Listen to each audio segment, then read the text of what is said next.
You probably didn't see it coming. While everyone was watching stock indexes, election noise, and Fed speeches, China executed one of the quietest and most dangerous financial maneuvers in modern history. In a single coordinated operation spanning late 2025 into early 2026, Beijing offloaded roughly $40 billion in U.S. Treasury debt and immediately converted the proceeds into physical gold. Not paper gold, not ETFs, actual bars moving into vaults. This wasn't a routine rebalancing. This was the largest single-month pivot from dollar-denominated paper to hard metal we've ever recorded. And they did it while the world was looking the other way. So the question isn't just why gold, it's why now? And why are they working so hard to keep the true scale quiet? Because this isn't diversification. This is preparation. Preparation for something much bigger that's already in motion. After Nixon slammed the gold window shut in 1971, the world was sold a story. The dollar would remain as good as gold, even without the backing. We were told the Petrodollar system would keep everything stable forever. Saudi oil priced in dollars, dollars recycled into treasuries, everyone wins. For decades, that forced countries like China into a trap. Export like crazy, earn dollars, then park those dollars right back into U.S. debt to keep their currencies competitive and their factories running. The U.S. got to print trillions. China got to finance it. It worked, until it didn't. Now China is finally calling the bluff on the biggest financial lie of the last 50 years. They're no longer willing to play the game where they fund America's deficits in exchange for pieces of paper that lose value every year. The creditor has had enough. Here's how the current system is supposed to work. In plain language, the dollar is the world's reserve currency because almost every major commodity, especially oil, is priced and settled in dollars. That creates constant global demand for dollars.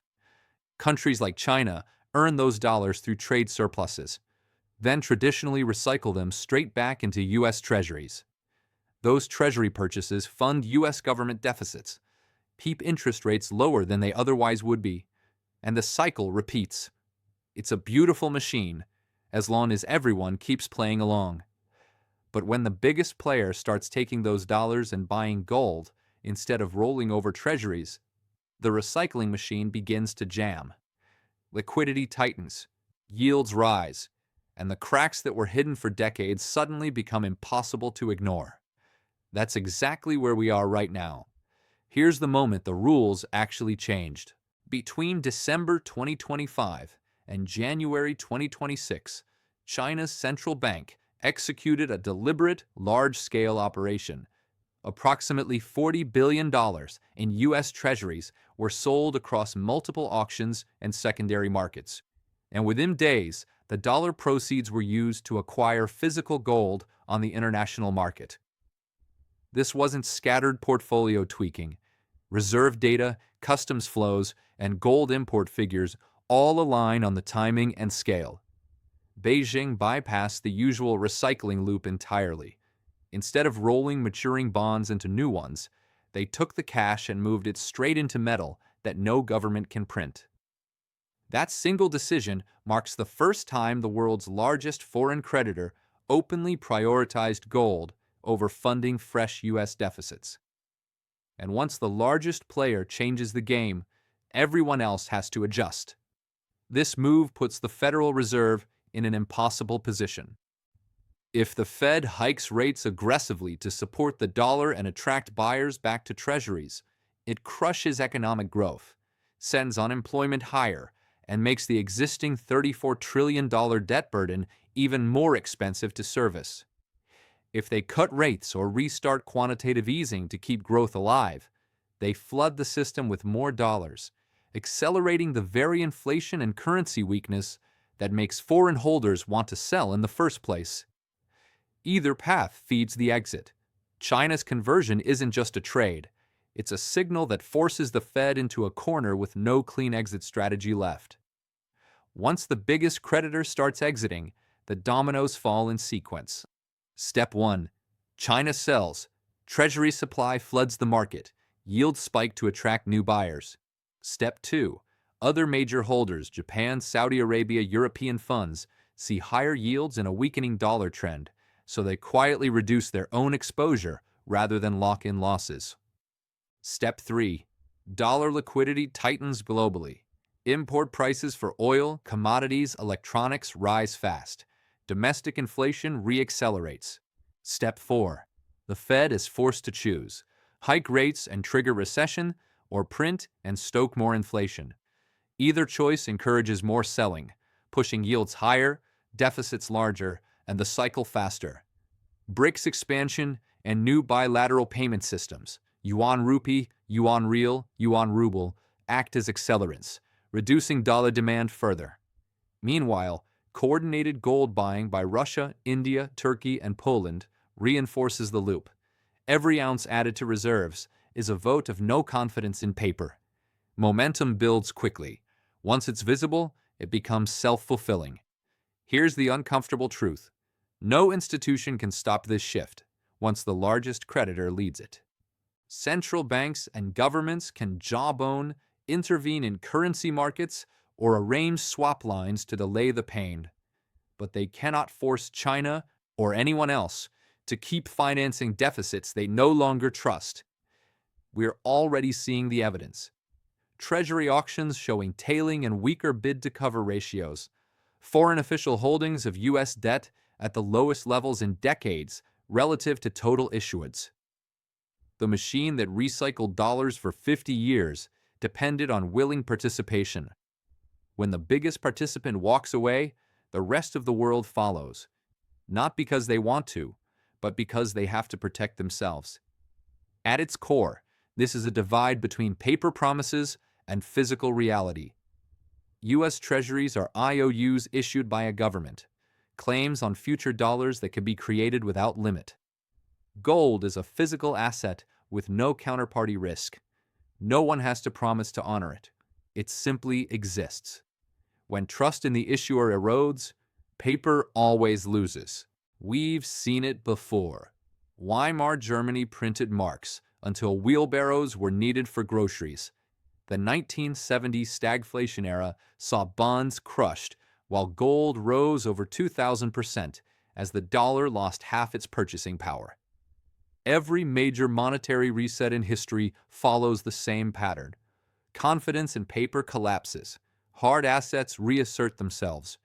We're watching that pattern repeat, only this time on a global scale. This shift isn't just a market event. It's the largest wealth transfer in recorded history.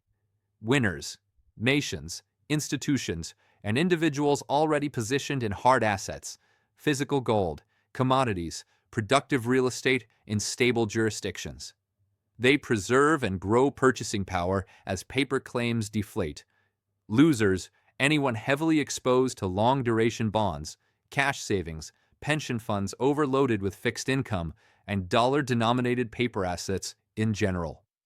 The transfer moves wealth from over-indebted Western economies to creditor nations in the East, and from debtors to those who hold real money. It's quiet for now, but the scale will be measured in trillions. If you want to know where this is heading, ignore what people say. Watch what they do. Central banks have purchased gold for 15 consecutive months, with China consistently among the top buyers. Global central bank demand hit record levels in 2024 and 2025.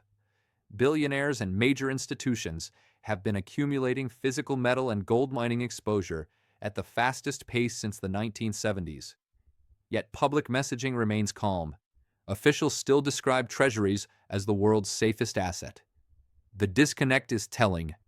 When the smartest, best-informed players quietly rotate out of an asset while reassuring everyone else it's fine, history shows who ends up holding the bag. The old investment playbook is officially obsolete. Buy and hold long-term bonds for safety. Maintain a 60-40 stock bond portfolio. The dollar will always be the global reserve. Just add risk assets. Those rules were written for a world where the largest creditors were forced to recycle dollars indefinitely. That world no longer exists. When the biggest player votes with its balance sheet against the old system, the assumptions collapse. Clinging to yesterday's rules in tomorrow's environment is the fastest way to become the loser in the wealth transfer now underway. This isn't just happening on some distant balance sheet.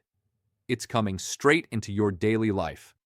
When Treasury yields rise because foreign buyers step back, interest rates across the economy follow. Your mortgage refi gets more expensive. Credit card balances cost more to carry. Car loans, student debt, business borrowing, everything tied to the benchmark rate feels the squeeze. At the same time, a weakening dollar means everything you import costs more. The phone in your hand, the clothes on your back, the groceries in your fridge. Prices creep higher, then jump. Real wages shrink even if your paycheck stays the same. And if your retirement account or pension is heavy in bonds or bond funds, the principal value erodes as rates go up, while the purchasing power of the income stream falls. This isn't abstract macro. It's tighter budgets, delayed purchases, and the slow realization that savings built under the old rules are quietly losing ground. Once the momentum starts, it feeds on itself. More Treasury selling, higher yields, slower economic growth, larger budget deficits, even more Treasury issuance to cover the gap, more pressure on foreign holders to reduce exposure. Add the inflation spiral, higher import costs, wage demands, price increases. The Fed either prints to ease the pain or hikes to fight inflation, both of which accelerate the dollar's loss of confidence. Reserve status erosion amplifies everything. Fewer dollars needed for trade settlements, less recycling, faster exit. The scary part is the speed. These loops look gradual at first, then suddenly accelerate when market participants realize everyone else is heading for the same exit. We're not at the panic stage yet, but the ingredients for a self-reinforcing collapse are already mixing. This isn't new territory. We've walked this path before. 1971, Nixon ends gold convertibility, the dollar plunges, inflation explodes, gold skyrockets. 1933, the U.S. government confiscates private gold, devalues the dollar by 40% overnight to reflate the system. Post-World War I Britain, massive debt from empire overreach, forced off the gold standard. Sterling loses reserve status over decades of slow bleed. Every dominant empire eventually overextends on debt, promises more than it can deliver, and watches its currency privilege evaporate. The pattern is identical. Confidence held by momentum and habit until the largest creditors quietly vote no. Then the shift becomes irreversible. We're living the modern version, only with larger numbers and faster global connectivity. We are crossing a threshold. The unipolar, dollar-dominated system that defined the last 50 years is giving way to something multipolar and commodity-aware. Nations no longer willing to accumulate endless paper claims are turning to neutral, non-printable assets for settlement and reserves. Gold is re-emerging as the only truly apolitical store of value. No single government controls its supply. No counterparty can default on it. This isn't conspiracy. It's the quiet, organic beginning of a structural reset.